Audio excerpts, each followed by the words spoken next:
أعوذ بالله من الشيطان الرجيم بسم الله الرحمن الرحيم اللہ تعالیٰ کا بہت بڑا احسان ہے، بے حد شکر ہے کہ اللہ نے ہمیں فجر کی نماز باجماعت ادا کرنے کی توفیق عطا فرمائی ہے۔ اللہ سے دعا ہے اللہ تعالیٰ اپنی رحمت کے ساتھ قبول فرمائے، اور باقی نمازیں بھی اللہ تعالیٰ ہمیں جماعت کے ساتھ ادا کرنے کی توفیق عطا فرمائے۔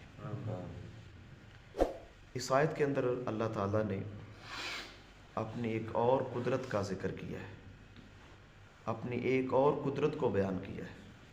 اللہ فرماتے ہیں وَلَئِن، اور البتہ اگر شئنا، ہم چاہتے، لَنَذْهَبَنَّ، البتہ ہم ضرور لے جاتے، بِالَّذِي، اس چیز کو، أَوْحَيْنَا، جو وحی کی، إِلَيْكَ، آپ کی طرف، یعنی جناب محمد الرسول اللہ صلی اللہ علیہ وسلم سے آپ اللہ تعالیٰ مخاطب ہیں۔ اگر ہم چاہیں تو جو وحی ہم آپ کی طرف کر رہے ہیں اسے واپس لے جائیں، یعنی قرآن، یعنی اگر ہم چاہیں تو اس قرآن کو واپس لے جائیں، یعنی اللہ تعالیٰ فرماتے ہیں ہم یہ بھی کر سکتے ہیں، اور اللہ تعالیٰ کے لیے کچھ مشکل نہیں ہے کہ اللہ تعالیٰ چاہے تو جناب محمد الرسول اللہ صلی اللہ علیہ وسلم سے آپ کے سینے سے قرآن واپس لے جائیں، آپ کے کسی امتی اور کسی صحابی کے سینے میں نہ رہے، کاغذ سے، ہر چیز سے اللہ تعالیٰ قرآن واپس لے جا سکتے ہیں۔ جس طرح باقی جو کتابیں دنیا کے اندر آئیں، تورات، انجیل، زبور، وہ دنیا کے اندر کھو گئی، واپس ہو گئیں، ان کی اصلیت ختم ہو گئی، اس میں لوگوں نے تعریف کر لی، تو اللہ فرماتے ہیں اگر ہم چاہیں تو یہ قرآن بھی واپس لے جا سکتے ہیں، ہمیں کوئی روکنے والا نہیں ہے، ہمیں کوئی پوچھنے والا نہیں ہے۔ اور آگے اللہ فرماتے ہیں ثم، پھر، لا تجدو، تم نہ پاؤ گے، لا کا اپنے لیے، بھی اس کے ساتھ، علینا ہمارے مقابلے میں، وکیلا کوئی کارساز، یعنی پھر جب ہم قرآن واپس لے جائیں گے تو آپ کی کوئی مدد کرنے والا نہیں ہوگا ہمارے مقابلے میں، کوئی آپ کا حمایتی نہیں ہوگا ہمارے مقابلے میں۔ لیکن آگے اللہ کیا فرماتے ہیں الا رحمتا من ربک، مگر یہ آپ کے رب کی رحمت ہے کہ وہ قرآن واپس لے کر نہیں گیا، اس نے اس قرآن کو واپس نہیں کیا، آپ کے سینے کے اندر رکھا، محمد کریم علیہ الصلوۃ والسلام کے سینے کے اندر رکھا، اور اہل علم کے سینے کے اندر رکھا کہ اللہ نے اس قرآن کو واپس نہیں کیا۔ تو اس آیت سے یہ بات معلوم ہوتی ہے قرآن قیامت تک باقی رہے گا، قرآن کی حفاظت میرا اللہ خود کر رہا ہے، یہ قیامت تک اس نے باقی رہنا ہے، اور قیامت تک کے لیے انسانوں کے لیے یہ ہدایت کا ذریعہ ہے۔ اور اس قرآن کا جو اصل ٹھکانہ ہے وہ میرے محترم بھائیو اہل علم کے سینے ہیں۔ سورہ عنکبوت ہے، آیت نمبر 49 ہے، اللہ فرماتے ہیں بل ہوا آیات بینات، بلکہ یہ روشن آیات ہیں، فی صدور الذین اوتوا العلم، یہ ان لوگوں کے سینوں کے اندر ہیں جن کو ہم نے علم دیا ہے، یعنی قرآن کا جو اصل ٹھکانہ ہے وہ اہل علم کے سینے ہیں۔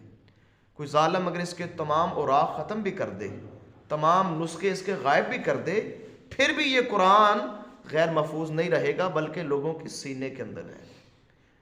یہ جو قرآن بچے حفظ کرتے ہیں، لوگ حفظ کرتے ہیں، جب ان کا شوق ہوتا ہے اللہ تعالیٰ ان کی مدد کرتا ہے، اور ان کے سینے کے اندر اللہ تعالیٰ محفوظ رکھتا ہے، جن کو شوق ہوتا ہے، طلب قرآن ہوتا ہے، اللہ ان کے سینے کے اندر محفوظ کر دیتا ہے۔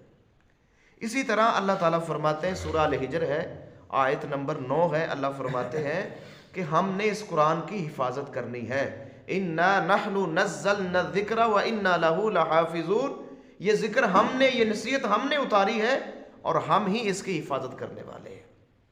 تو یہ اللہ تعالیٰ کے ذمے ہے۔ اب یہ اللہ کی رحمت ہے کہ اس نے قرآن کو واپس نہیں کیا، وہ کر سکتا تھا۔ اب میرے محترم بھائیوں ہمیں سوچنا چاہیے کہ یہ اللہ کا بہت بڑا فضل اور بہت بڑی نعمت ہے، ہم اس قرآن کی کیا قدر کر رہے ہیں؟ کیا ہمیں قرآن سننا اچھا لگتا ہے؟ کیا ہمیں قرآن کے بارے میں باتیں کرنا اچھا لگتا ہے؟ کیا قرآن کے ساتھ ہماری محبت ہے، دلی لگاؤ ہے؟ یہ اتنی بڑی نعمت ہے کہ اللہ تعالیٰ نے قیامت تک کے لیے اس کو باقی رکھ دیا ہے، اور اس کی حفاظت کا بھی ذمہ خود لے لیا ہے. تو آیا میرے محترم بھائیو ہم اس نعمت کی قدر کر رہے ہیں کہ نہیں کر رہے؟ قرآن کے ساتھ ہمارا تعلق کیسا ہے یہ ہمیں سوچنا چاہیے، ہمیں اپنے آپ کا محاسبہ کرنا چاہیے. اور آخری بات اللہ تعالیٰ فرماتے ہیں کہ ان فضلہ کان علیک کبیرا، اے میرے نبی محمد صلی اللہ علیہ وسلم، بے شک یہ اس اللہ کا فضل ہے آپ کے اوپر، یہ بہت بڑا فضل ہے. علیک کبیرا، آپ کے اوپر اللہ کا بہت بڑا فضل ہے. یہاں اللہ تعالیٰ نے فضل کبیر بیان کیا، یعنی بہت بڑا فضل ہے. اور سورہ النساء آیت نمبر 113 کے اندر اللہ فرماتے ہیں وَأَنزَلَ اللَّهُ عَلَيْكَ الْكِتَابَ وَالْحِكْمَةَ وَعَلَّمَكَ مَا لَمْ تَكُنْ تَعْلَمْ وَكَانَ فَضْلُ اللَّهِ عَلَيْكَ عَظِيمًا. وہاں اللہ فرماتے ہیں کہ ہم نے آپ کے اوپر کتاب نازل کی، حکمت نازل کی، اور آپ کو وہ کچھ سکھایا جو آپ نہیں جانتے تھے. اور یہ اللہ کا آپ کے اوپر بہت بڑا عظیم فضل ہے. تو میرے محترم بھائیو، جناب محمد کریم علیہ السلام کے اوپر یہ بہت بڑا فضل ہے کہ اللہ نے آپ کے سینے کے اندر قرآن باقی رکھا، آپ کی امت کے اندر قرآن باقی رکھا. یہ اللہ کے فضل کی چند مثالیں ہیں. اللہ نے آپ کو تمام اولاد آدم کا سردار بنایا. اللہ تعالیٰ نے آپ کو تمام نبیوں کی امامت کا شرف عطا فرمایا. اللہ نے آپ کو معراج کا شرف عطا فرمایا. اللہ نے آپ کو شفاعت کبریٰ کا شرف عطا فرمایا. اور اسی طرح اللہ تعالیٰ نے آپ کو مقام محمود عطا فرمایا. میرے محترم بھائیو، جس کو میرا اللہ فضل کہے، جسے اللہ تعالیٰ کبیر و عظیم فضل بیان فرمائے، میرے محترم بھائیو اس فضل کو شمار کرنا ناممکن ہے. بہت بڑے فضل ہیں محمد کریم علیہ السلام کے اوپر میرے اللہ تعالیٰ کے. لیکن میرے محترم بھائیو ہم غور کریں، اللہ نے نبی میں وہ دیا جو سارے نبیوں سے اعلیٰ، سارے نبیوں کا سردار ہے، دنیا اور آخرت کے اندر سردار ہے. اور قرآن وہ کتاب عطا فرمائی جس کی حفاظت میرے اللہ نے لی ہے. تو آیا ہمارا قرآن کے ساتھ اور صاحب قرآن کے ساتھ کیسا تعلق ہے، کیسا پیار ہے، کیسی محبت ہے، کس طرح ہم اس قرآن کو لیتے ہیں، کتنی اس کو ترجیح دیتے ہیں اور کس قدر اس کو اہمیت دیتے ہیں، یہ ہمیں سوچنا چاہیے. اللہ سے دعا ہے اللہ عمل کی توفیق عطا فرمائے.